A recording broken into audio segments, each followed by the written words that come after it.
Hello everyone, exercise 8.2 का question number first है मेरे पास। इसमें कह रहा है इवैल्यूएट द फॉलोइंग। इसमें जो है इन सब को इवैल्यूएट करना, मतलब इन सब के वैल्यूज़ निकालने हैं। गाइज मैंने आपको बता रखा है, इसमें जो एक्सरसाइज 8.2 है वो मैंने आपको यहाँ पर जब मैंने इंट्रोडक्शन बताया था आपको, तब मैंने आपको बताया था ये रहा। इसमें ये वाले वैल्यू का आपको यूज़ करना है 8.2 में, एक्सरसाइज 8.2 में। तो आपको इस वैल्यू को याद करना बहुत ही ज़रूरी है, तो आप इसे ज़रूर याद कर लेना। फिलहाल मैं अभी आपको यहाँ से देख करके आपको मैं बताऊँगा। देखो तो यहाँ पर है साइन 60 डिग्री और कॉस 30 डिग्री। यहाँ से बस आपको वैल्यू लिख लेना है। तो साइन 60 डिग्री, देखो साइन 60 डिग्री का वैल्यू कितना है, √3/2। साइन 60 डिग्री का वैल्यू √3/2 है ना। और उसके बाद कितना है, कॉस 30 डिग्री। तो देखो कॉस 30 डिग्री का वैल्यू कितना है, √3/2।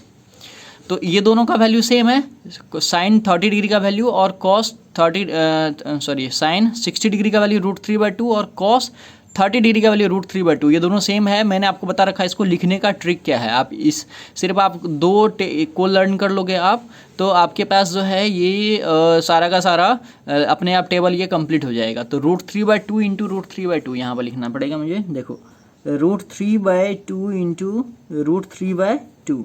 अब प्लस में देखो साइन 30 और कॉस 60, इन दोनों का भी वैल्यू सेम ही होगा। देखो साइन 30 डिग्री, देखो साइन 30 डिग्री 1/2 और कॉस 60 1/2 है ना, सेम बिल्कुल। तो 1/2 इंटू 1/2 हो जाएगा। तो ये वैल्यू जरूर आप लर्न कर लेना, तभी आपको ये चीज़ें समझ में आएगी, तभी आप इस एक्सरसाइज को सॉल्व कर पाओगे। जब तक आपको वैल्यू याद नहीं होगा आप नहीं कर पाओगे। देखो ये अब इसको सॉल्व कर देना हमें, तो इन ये देखो ये मल्टीप्लाई के फॉर्म में, तो √3 इंटू √3 कितना होगा, देखो ये हो जाएगा √3 इंटू √3 बाय में 2 इंटू 2, अब प्लस में 1 इंटू 1 बाय में 2 इंटू 2। ठीक है, तो √3 और √3 को अगर आप मल्टीप्लाई करोगे तो ये 3 आएगा, तो 3/4 हो जाएगा। प्लस 1 को 1 से करोगे तो 1 हो जाएगा, 2 2 4 हो जाएगा, 4 हो जाएगा। ठीक है, अब क्या करना है आपको, इसका अब एलसीएम ले लो। तो एलसीएम अगर आप लोगे तो ये कितना आ जाएगा, 4 और 4 का एलसीएम 4 हो गया। ये आ जाएगा 3 + 1 यानी कि 4/4, ये कैंसिल होकर के आ गया 1 आपका आंसर। ठीक है, बहुत ही ईज़ी क्वेश्चन था। इसका सेकेंड पार्ट भी है जो मैं अभी आपको बता देता हूँ।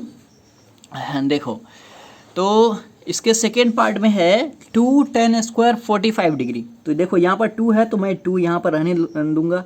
फिर मल्टीप्लाई में है, देखो tan² 45 डिग्री, तो tan 45 का 1 होता है तो 1 का स्क्वायर हो जाएगा। ठीक है, उसके बाद cos 30 डिग्री का स्क्वायर है, तो cos 30 डिग्री का वैल्यू होता है √3/2, तो इसका स्क्वायर कर दो आप। ठीक है, इसका स्क्वायर है ना यहाँ पर, तो स्क्वायर कर दिया मैंने। माइनस साइन स्क्वायर 60 डिग्री, तो साइन 60 डिग्री का वैल्यू होता है √3/2, तो इसका स्क्वायर कर दो आप। ठीक है, बस हमें वैल्यू पता था, मैंने इसमें पुट कर दिया। अब इसको हम सॉल्व कर लेंगे। तो ये कितना आ जाएगा, देखो ये आ जाएगा 2 इंटू 1 प्लस में √3 का स्क्वायर, तो 3 होगा। और नीचे देखो ये जो स्क्वायर है √3 पे भी होगा और 2 पे भी होगा, तो √3 का स्क्वायर तो 3 हो गया, 2 पे स्क्वायर यानी कि 4 हो गया।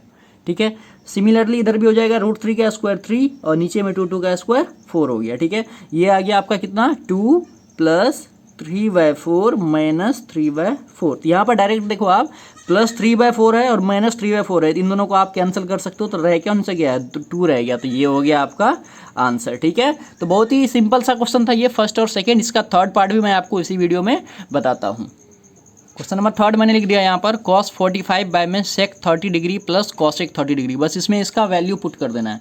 तो cos 45 डिग्री का जो वैल्यू होता है वो होता है 1/√2, तो 1/√2। उसके बाद sec 30 डिग्री, sec 30 डिग्री का वैल्यू होता है 2/√3, 2/√3। और प्लस में cosec 30 डिग्री, तो cosec 30 डिग्री का वैल्यू होता है 2।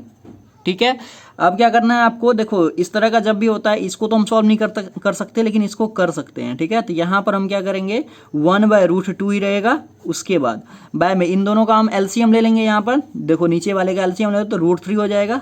फिर इससे क्या करेंगे, हम डिवाइड करेंगे, √3 को 3 से डिवाइड करेंगे तो ये आ जाएगा 2 प्लस ये √3 रह गया, तो 2√3 रह गया। ठीक है, ले लिया हमने एलसीएम। अब देखो ये जो है आपका, ये डिवाइड के फॉर्म में, तो इसे मल्टीप्लाई के फॉर्म में चेंज करूंगा मैं।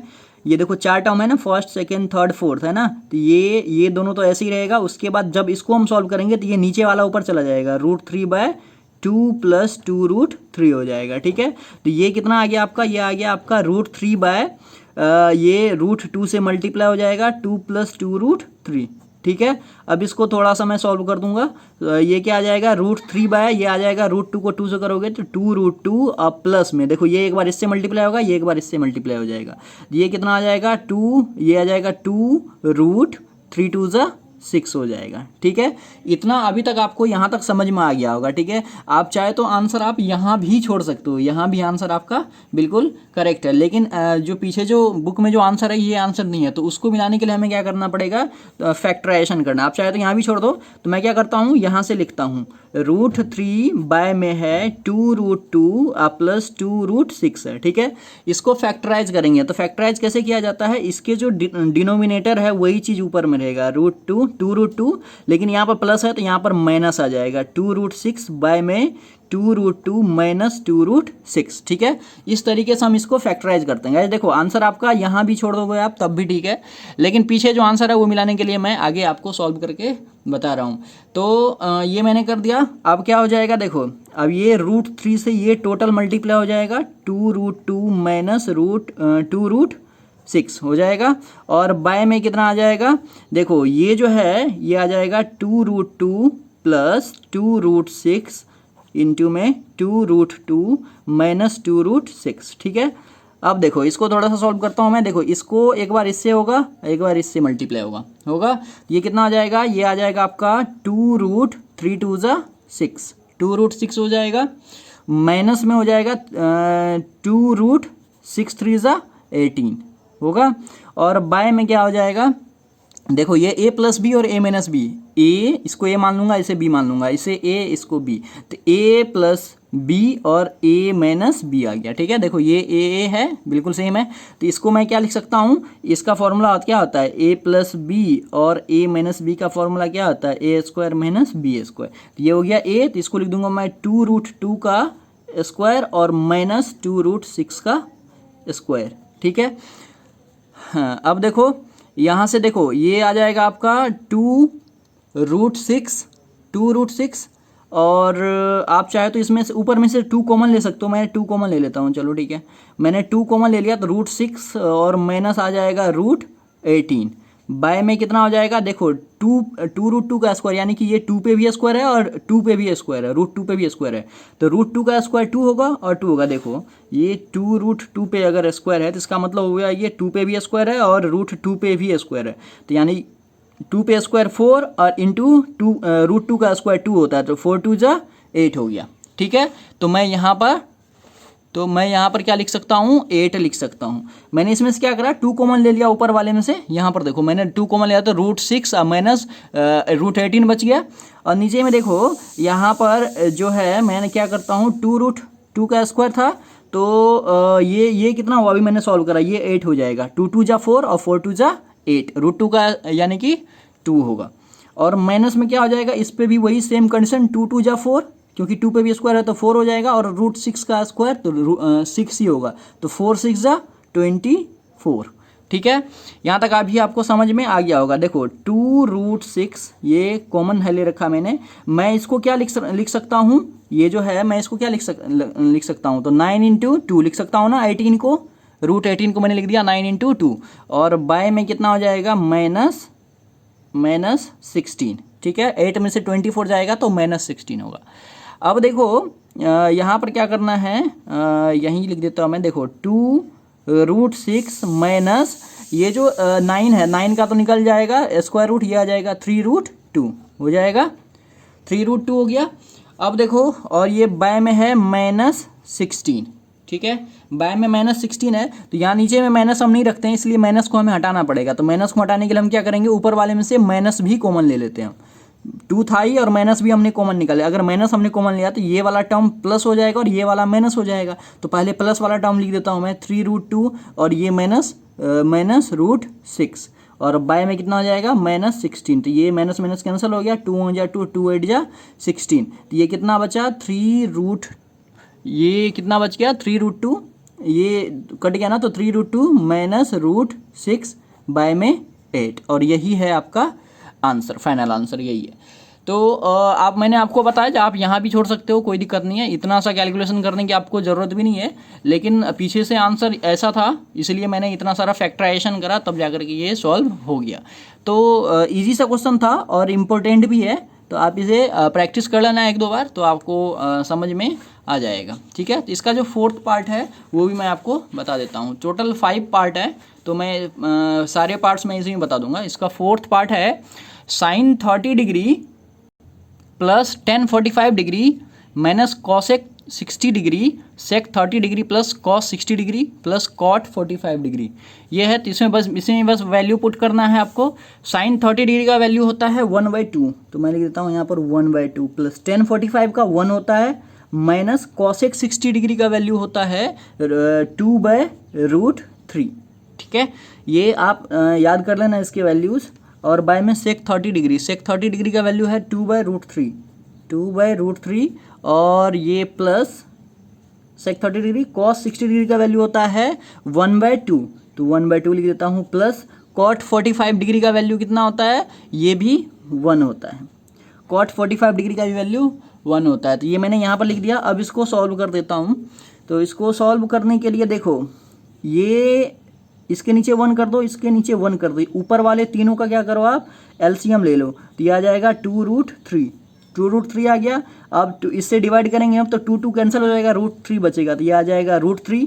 उसके बाद फिर 1 से डिवाइड करेंगे तो सेम रहेगा 2√3, और 2√3 को 1 से मल्टीप्लाई करेंगे तो प्लस 2√3 ही रह जाएगा। और यहाँ पर माइनस है तो माइनस √3 कैंसिल, 2 बच गया तो 2 2 जा 4।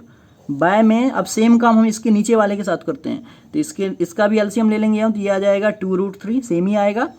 और क्या आ जाएगा फिर यहाँ पर हो गया √3 कैंसिल, 2 बच गया तो 2 2 जा 4 प्लस में 2 और 2 कैंसिल हो गया तो √3 बचा, तो √3 को 1 से करोगे तो √3 रह जाएगा, फिर 1 से इसमें डिवाइड करेंगे तो सेम रह जाएगा, ये आ जाएगा प्लस 2√3। इसमें मैंने बस एलसीएम लेकर के जो हम ऐड करते हैं ना वही काम करा है, वो आपको आता होगा। ठीक है, नेक्स्ट टर्म में देखो, इसको थोड़ा सा सॉल्व कर लेता हूँ। √3 अब प्लस 2√3 है, तो 1√3 और 2√3 यानी कि 3√3 आ जाएगा माइनस 4।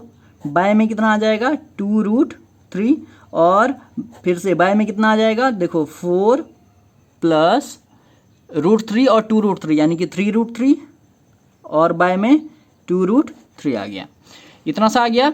इसके बाद आपको क्या करना है, इसको ये डिवाइड के फॉर्म में है तो इसे हमें ये डिवाइड के फॉर्म में मल्टीप्लाई के फॉर्म में इसे हमें चेंज कर देना है। तो ये कितना आ जाएगा 3√3 माइनस 4 बाय में 2√3।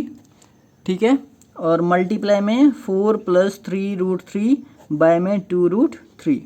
तो ये जब ऐसा होता है ना तो इसका ये चेंज हो जाता है, मतलब ये दोनों तो मैंने लिखा, इसका नीचे वाला ऊपर चला जाएगा, तो ये मैंने यहाँ पर देखो ये आ जाएगा मल्टीप्लाई में 2√3 और बाय में हो जाएगा 4 प्लस 3√3। ठीक है, देखो जब भी कभी ये डिवाइड के फॉर्म में आता है, इस तरह का कंडीशन आता है, अगर इसे हमें मल्टीप्लाई के फॉर्म में करना है तो इसका जो ये नीचे वाला टर्म है ये ऊपर चला जाता है, ये नीचे आ जाता है, बीच में मल्टीप्लाई आ जाता है। मैंने यहाँ पर मल्टीप्लाई कर दिया। ठीक है, आपने ऐसा बोर्ड मास में रूल पढ़ा होगा, 1/2 डिवाइड में 1/2 मान लो है, तो आप इसको क्या करते हो 1/2 है, यहाँ पर मल्टीप्लाई लिख करके ये 2 ऊपर चला जाएगा और 1 नीचे आ जाएगा। इस तरह का आपने करा होगा, देखा होगा, है ना। तो वही वाला कंडीशन है यहाँ भी। तो यहाँ पर देखो 2√3 और 2√3 तो यहाँ पर कैंसिल हो गया, है ना। तो क्या बचा यहाँ पर 3√3 माइनस 4 और बाय में बच गया 4 प्लस 3√3। ठीक है, यहाँ तक तो हो गया कंप्लीट सॉल्यूशन। इसके बाद हम आप यहाँ भी छोड़ सकते हो, लेकिन पीछे आंसर ऐसा नहीं है, तो इसके लिए भी आपको इसमें फैक्टराइज करना पड़ेगा। तो फैक्टराइज हम कैसे करते हैं, 4 माइनस 3√3 और बाय में हो जाएगा 4 माइनस 3√3। जो नीचे वाला टर्म है डिनोमिनेटर उसी से करते हैं, बस इसका साइन चेंज कर देंगे, यहाँ पर प्लस था तो यहाँ पर माइनस और माइनस। ठीक है, तो अब इसको हम मल्टीप्लाई करेंगे इन दोनों को। तो इन दोनों को अगर मल्टीप्लाई करूँगा तो पहले इसको इससे करूँगा एक बार, फिर इसको इससे करूँगा, फिर इसको इससे, फिर इसको इससे। ये डिस्ट्रीब्यूटिव प्रॉपर्टी है मल्टीप्लिकेशन का।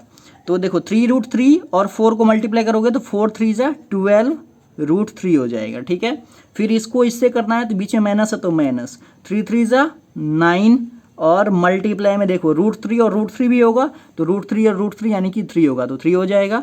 अब माइनस है यहाँ पर, -4 और +4 तो 16 हो जाएगा, -16। अब माइनस और माइनस यहाँ पर है तो ये प्लस हो जाएगा, 4 3 ज़ा 12√3, ठीक है।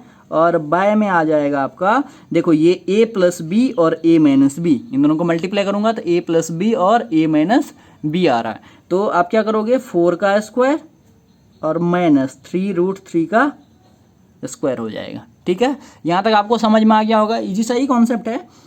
तो यहाँ पर देखो 12√3 और 12√3 ये आ जाएगा 24√3, -27 और -16, 9 3 = 27 और -16 है ही। नीचे में देखो 4 4 = 16 और -3 3 = 9 और 9 3 = 27, ठीक है। आगे देखो आगे क्या करना है हमें, देखो ये आ जाएगा आपका 24√3 और माइनस में इन दोनों को अगर आप ऐड करते हो तो कितना आ जाएगा, ये माइनस माइनस प्लस हो जाएगा, साइन माइनस को होगा तो ये आ जाएगा आपका 43। 6 6 = 12, 1 13 का 3, 1 कैरी करा, 2 और 1 1, 2 और 1 3 और 1 4, ठीक है। और बाय में ये आ जाएगा -11, ठीक है। देखो तो यहाँ पर माइनस हम रखेंगे नहीं, तो हम क्या करते हैं, ऊपर वाले टर्म से माइनस कॉमन ले लेता हूँ मैं। तो ये देखो माइनस अगर कॉमन ले लूँगा तो ये प्लस हो जाएगा, तो मैं +43 लिख देता हूँ और ये वाला टर्म माइनस हो जाएगा, तो माइनस आ जाएगा 24√3 और ये बाय में हो जाएगा आपका -11। तो यहाँ से ये दोनों तो कैंसिल हो गया, तो जो बच गया आप वो लिख दो, वो आपका आंसर आ जाएगा 43 - 24√3 बाय में 11, ये आ गया आपका आंसर। तो इजी सा ही कॉन्सेप्ट था। इसका एक और पार्ट है जो मैं अभी आपको इसी वीडियो में बता देता हूँ। Question number 5th। तो क्वेश्चन नंबर 5th जो है ये भी बहुत ही सिंपल सा क्वेश्चन है, बस इसमें आपको वैल्यूज पुट करने हैं, ठीक है। तो वैल्यू पुट करने के लिए आपको क्या करना पड़ेगा, देखो यहाँ पर है 5 cos² 60 डिग्री, तो यहाँ पर आ जाएगा 5 × cos² 60 डिग्री। तो cos 60 डिग्री का वैल्यू कितना होता है, cos 60 डिग्री का वैल्यू होता है 1/2, तो ये आ जाएगा 1/2 का स्क्वायर, ठीक है। उसके बाद है आपका +4 sec² 30 डिग्री, तो sec 30 डिग्री का वैल्यू होता है, ये मल्टीप्लाई में आ जाएगा, sec 30 डिग्री का वैल्यू होता है आपका 2/√3, तो 2/√3 का स्क्वायर है, तो स्क्वायर कर दो आप। -10² 45 डिग्री, तो 10 45 का वैल्यू होता है 1, तो 1 का स्क्वायर हो जाएगा। बाय में है sin² 30 डिग्री, तो sin 30 डिग्री का वैल्यू क्या होता है, 1/2 होता है, इसका स्क्वायर हो जाएगा। प्लस cos² 30 डिग्री, तो cos 30 डिग्री का वैल्यू कितना होता है, √3/2, तो मैं यहाँ पर क्या लिख दूंगा, +√3/2 का होल स्क्वायर, ठीक है। बस मैंने यहाँ पर लिख दिया। अब इसको क्या करना है, सॉल्व कर लेना है। इसको आप सॉल्व करोगे आपका आंसर आ जाएगा।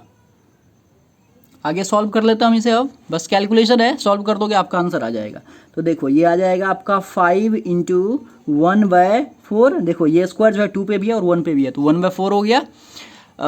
नेक्स्ट फिर ये प्लस हो जाएगा आपका 4 × 2 2 = 4, 2 2 = 4, अब में √3 का स्क्वायर यानी कि 3 हो गया, और -1 का स्क्वायर 1, नीचे में 1 का 1/2 है तो 1/4 हो जाएगा, और प्लस ये आ जाएगा 3/4, ठीक है। देखो √3 का स्क्वायर 3 और 2 का स्क्वायर 4। अब इसको क्या करना है हमें, आगे आप सॉल्व करो आप, ये आ जाएगा 5/4 प्लस में 4 4 = 16/3, ठीक है, ये 16/3, हाँ ठीक है, और -1, और बाय में कितना आ जाएगा, देखो ये है 1/4 और प्लस 3/4, इसके नीचे 1 कर दो, ठीक है। और ऊपर में जो है ये तीनों का एलसीएम ले लो, तो 4 3 = 12 हो जाएगा, ठीक है, 12। और उसके बाद ये 4 से डिवाइड करेंगे तो 3 आ जाएगा, 5 3 = 15 प्लस 3 4 = 12, 3 4 = 12, 4 आया डिवाइड करके, और 4 को 16 से करोगे तो 16 4 = 64। फिर यहाँ पर माइनस है, तो माइनस देखो ये 12 से डिवाइड करोगे 12 भी होगा, 12 को 1 से करोगे तो 12 भी होगा, ठीक है। अब देखो बाय में इन दोनों का एलसीएम लो तो ये आ जाएगा 4, 4 और 4 का एलसीएम 4, ये 1 + 3, ठीक है। अब ऊपर वाले को हम सॉल्व कर लेते हैं। देखो इन दोनों को पहले ऐड करेंगे तो ये 6 और 4 4 और 5 को ऐड करते हैं तो 9, ठीक है, और 6 और 1 तो 7, -12 है, और बाय में ये 12 है, ठीक है, 3 और 1 4 है, और बाय में 4 है, ठीक है। यहाँ तक आपको समझ में आ गया होगा। उसके बाद देखो इसमें से 2 अगर मैं माइनस करूँ तो ये आ जाएगा 7, 9 में से 2 गया 7, और 7 में से 1 गया तो 6, 67, बाय में 12, बाय में 4, और उसके बाय में 4। अब देखो ये डिवाइड के फॉर्म में है तो इसे मैं क्या करूँगा, मल्टीप्लाई के फॉर्म में लिखूँगा। तो 67/12 मल्टीप्लाई, ये 4 ऊपर चला जाएगा और ये 4 नीचे आ जाएगा। तो ये कितना आ गया, ये 4 और 4 तो कैंसिल हो गया, तो बचा 67/12। ये दोनों तो नहीं कट रहा, यही हो गया हमारा आंसर, ठीक है। तो इजी सही क्वेश्चन था, ज़्यादा हार्ड नहीं था, सारा का सारा क्वेश्चन बस इसमें कैलकुलेशन था। तो कैलकुलेशन मैंने आपको बता रखा है, आप इसे खुद से ज़्यादा करोगे तो ज़्यादा प्रैक्टिस होगा और अच्छा भी होगा। तो आप इसे खुद से ही करना, बस इन सब का वैल्यू पुट कर देना और कैलकुलेशन करना, और कुछ भी नहीं है इसमें, ठीक है। तो आई होप आपको ये पहला क्वेश्चन का जो 5 पार्ट था, ये पाँचों का पाँचों क्वेश्चन आपको समझ में आ गया होगा। तो फिर हम मिलते हैं नेक्स्ट वीडियो में नेक्स्ट क्वेश्चन के साथ।